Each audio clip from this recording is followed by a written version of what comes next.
कि इन्होंने तो कोई काम किया ही नहीं। जनता के हक में इन्होंने कोई काम नहीं किया। तो उन्होंने झूठ के अलावा कुछ नहीं बोला, सिर्फ झूठ। ना कोई तरक्की का काम है और ना ही किसान और मजदूर के हित का कोई काम किया।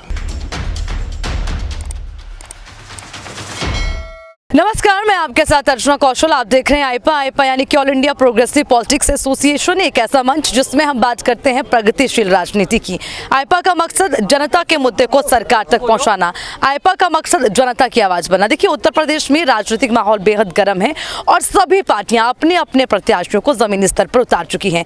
इसी बीच आज हम एक खास शख्सियत के साथ हैं, उनसे भी बातचीत करेंगे, उनसे भी समझेंगे कि आखिर कितना जनता का प्यार उन्हें मिल रहा है और सपा और रालोद के गठबंधन से उन्हें टिकट मिला है। गुलाम मोहम्मद जी हमारे साथ हैं, बहुत बहुत स्वागत आपका जी। गुलाम मोहम्मद जी, बहुत बड़ी चुनौती इस वक्त है उत्तर प्रदेश में, क्योंकि बीजेपी बात कर रही है पूर्ण बहुमत से सरकार लाने की। सपा ने कहा कि इस बार सबका सफाया होगा, 10 कदम दिखाने की आप बात कर रहे हैं, मौका आपको मिला। बताएं क्या क्या प्राथमिकता आपकी होंगी अपनी विधानसभा? देखिए, वो कुछ भी कहें, जनता के दिलों में जो चीज़ है, जो बात है, वो उनके खिलाफ आज नफरत है। उन्होंने झूठ के अलावा कुछ नहीं बोला, सिर्फ झूठ। ना कोई तरक्की का काम है और ना ही किसान और मजदूर के हित का कोई काम किया। इसलिए जनता का रोष है उनके खिलाफ। और वो लोग जो नफरतें फैलाना चाहते हैं, अब मोहब्बत का पैगाम सबके बीच में जा रहा है। यहाँ मैं चौधरी जयंत साहब और अखिलेश यादव साहब का कैंडिडेट हूँ, गठबंधन का कैंडिडेट हूँ। और आप देख रहे हैं यहाँ सर्व समाज का वोट हमको मिलेगा और यहाँ से एक पैगाम जाएगा कि यहाँ सर्वहारा के हितों की जो रक्षा करेगा, और सर्वहारा जब मैं कह रहा हूँ तो जो मेहनत कशों के हितों की यहाँ रक्षा करेगा वही अब राज करेगा। ये धन्ना सेठों को और पूंजीपतियों को लाभ पहुंचाने वाले लोग इस देश में अब ज़्यादा दिन बचे नहीं रहेंगे। सरकार जाएगी, इनका खदेड़ा होगा और यही गठबंधन जो हमारा माननीय जयंत चौधरी साहब और माननीय अखिलेश यादव साहब के बीच में हुआ है, ये रंग लाएगा और यहाँ स्वीप होगा, सफाया हो जाएगा। चलिए, एक और चीज़ आपसे समझना चाहेंगे, क्योंकि जब हम विधानसभा की बात करते हैं तो जनता के मुद्दे बेहद खास हो जाते हैं।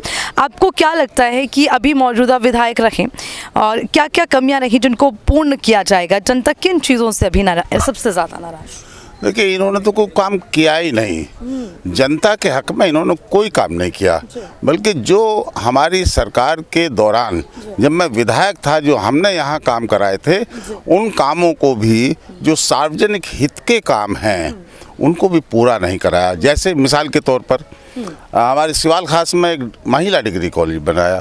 बच्चे तो हमारे लड़के तो कहीं भी जाकर पढ़ लें, लेकिन बच्चों के सामने बड़ी प्रॉब्लम है। उनके डिग्री कॉलेज बहुत 20-20 किलोमीटर दूर और 30-30 किलोमीटर दूर है। वो बेचारी कहाँ जाए? गरीब आदमी अपने बच्चों को छोड़ने के लिए जाए, अपने किस तरह से गुजारा करे? तो ये बड़ी प्रॉब्लम। मैंने डिग्री कॉलेज यहाँ बनवाया, वो अधूरा पड़ा हुआ है। इस मौजूदा सरकार का ये फ़र्ज़ बनता था, यहाँ प्रतिनिधि भी उन्हीं के थे और सरकार भी उन्हीं की थी, तो कम से कम उन अधूरे कामों को जो ज़रूरी थे, महिला समाज के लिए ज़रूरी थे, समाज के लिए ज़रूरी थे, उनको कम से कम पूरा करते। यही नहीं, और जितने इंटर कॉलेज हमने यहाँ बनवाए, 11 कॉलेजेस यहाँ बनवाए, पॉलिटेक्निक बनवाया, मॉडल कॉलेज बनवाए, उनमें से 2-3 कॉलेज चले, उसके बाद में कोई कॉलेज नहीं, सब ऐसे अधूरे पड़े हुए। एक हॉस्पिटल हमने बनवाया, PHC बनवाई, आप देखिए आज जा कर के वो खंडर पड़ा हुआ है। आखिर वो गरीब लोगों के इलाज के लिए था। हमने उस तरह के काम किए जो यहाँ सार्वजनिक हित में थे, लेकिन इस सरकार, अंधी बहरी सरकार ने और उनके नुमाइंदों ने उस पर कोई ध्यान नहीं दिया। तो ये मुद्दा, ये बातें सब जनता देख रही है।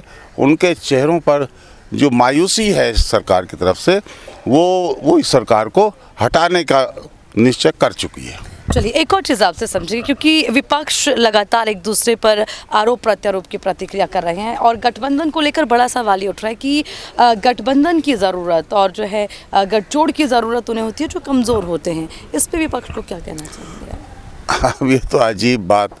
मैं अगर गुड़ खाता हूँ और दूसरे से कहूँ कि गुड़ खाना अच्छी बात नहीं है। अब उनके गठबंधन क्यों हुए? जो इस तरह की बात करते हैं। ये जो गठबंधन है, ये तो हमारे परिवार का जोड़ है। ये गठबंधन तो हमारे परिवार का जोड़ है। हम एक विचारधारा वाले लोग हैं।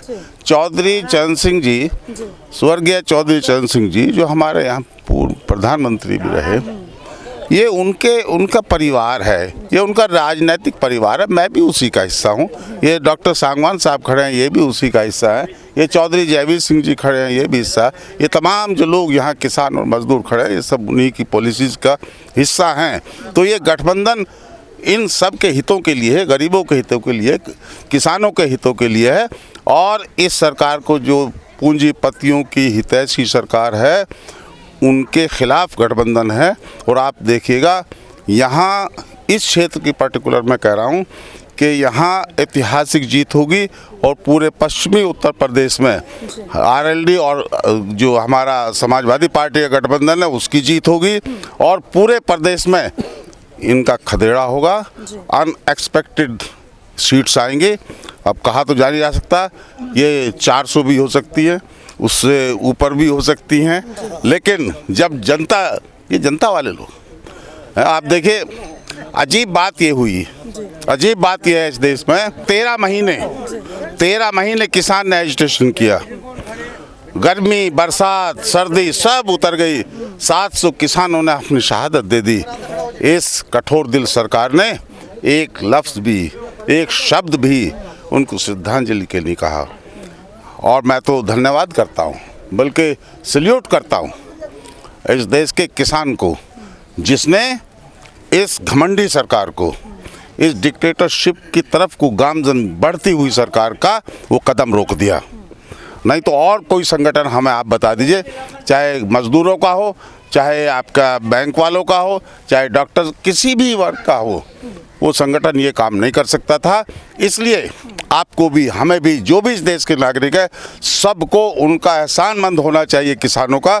और उन लोगों को सल्यूट करना चाहिए जिन लोगों ने यहाँ हमारे हितों के लिए, इस प्रजातांत्रिक व्यवस्था को बचाने के लिए अपनी कुर्बानियाँ दी हैं और अपना वक्त लगाया है। गुलाम मोहम्मद जी, मेरठ अपराध मुक्त हो गया, महिला सुरक्षित है? देखिए, आज आप देख रहे हैं, ये चाहे जो कहें, अपराध बढ़े हैं, घटे नहीं, बल्कि अपराध बढ़े हैं। हमारी सरकार में 1090 आपका शुरू किया गया था और उसमें कहीं भी कंप्लेंट्स होती थी लड़कियों के लिए, 2 मिनट में उनकी सुरक्षा के लिए लोग आ जाते थे। इसी तरह से हमारी जो 112 अब कर दी है, वो 100 नंबर थी, इन्होंने 112 कर दिया उसको। इतनी अच्छी व्यवस्था जो अमेरिका से और वहाँ से था बेस्ट, उसका भी नाश कर दिया, तो जो सरकार ने हमारी काम किया था, उनको बिगाड़ा है, उस व्यवस्था को बनाया नहीं है। ठीक है, देखिए, आप वोट बैंक की बात कर लेते हैं, क्योंकि जाहिर सी बात है, चुनाव हो रहे हैं तो वोट बैंक की बात होना लाजमी है। अभी आपके साथ कड़ी टक्कर में नन्हे प्रधान जी, क्योंकि एक ही समुदाय से आप लोग हैं, तो क्या लगता है कहीं ना कहीं यहाँ पर वोट बटेंगे? इस चीज़ का आपको खतरा थोड़ा सा? देखिए, मुझे नहीं कहना चाहिए, आज लोग बहुत होशियार हैं और वो देख रहे हैं कौन किसको टक्कर दे रहा है। सीधी सी गठबंधन की और बीजेपी की टक्कर है, बल्कि बीजेपी भी अब टक्कर से बाहर। यानी कि कांग्रेस को भी नहीं देखते हैं आप? मुख्य कोई दल है ही नहीं मुकाबले में। कौन है, हम बताइए। सब कहीं बोली है बहन जी की कहीं जबान खुली है क्या? अच्छा, उनके शांत होने के पीछे की कोई वजह? ये मैंने सबसे सवाल पूछा, आपकी भी राय। अब ये तो भाई देखिए, इसे तो आप बेहतर जान सकते हैं, हम क्या बताएं। बोलना चाहिए, अगर लीडरशिप कर रहे हैं, कोई दल है, तो उसके दल के लीडर को जनहित की बात करनी चाहिए। ठीक है, बहुत कीमती वक्त आपने दिया। आखिरी सवाल, क्योंकि आईपा का मकसद है जनता की भी आवाज़ बनना और जितने भी लोग धरातल पर हैं उनसे भी बातचीत करना। आईपा किस मुहिम पर आपके? बहुत बहुत शुक्रिया आपका, आप यहाँ देहात में तशरीफ़ लाए और हम लोगों को मौका दिया अपनी बात कहने का। बहुत बहुत शुक्रिया। बहुत बहुत शुक्रिया। हमारे साथ थे गुलाम मोहम्मद जी, और अब कहीं ना कहीं अपनी जनता के इस प्यार को लेकर आश्वस्त हैं, जीत को लेकर भी आश्वस्त है। लेकिन जनता जनार्दन का फैसला क्या, इस पर भी देखना ये होगा 10 मार्च को क्या फैसला होगा। चलिए फिर मिलेंगे नई शख्सियत के साथ, मुझे दीजिए इजाज़त, नमस्कार।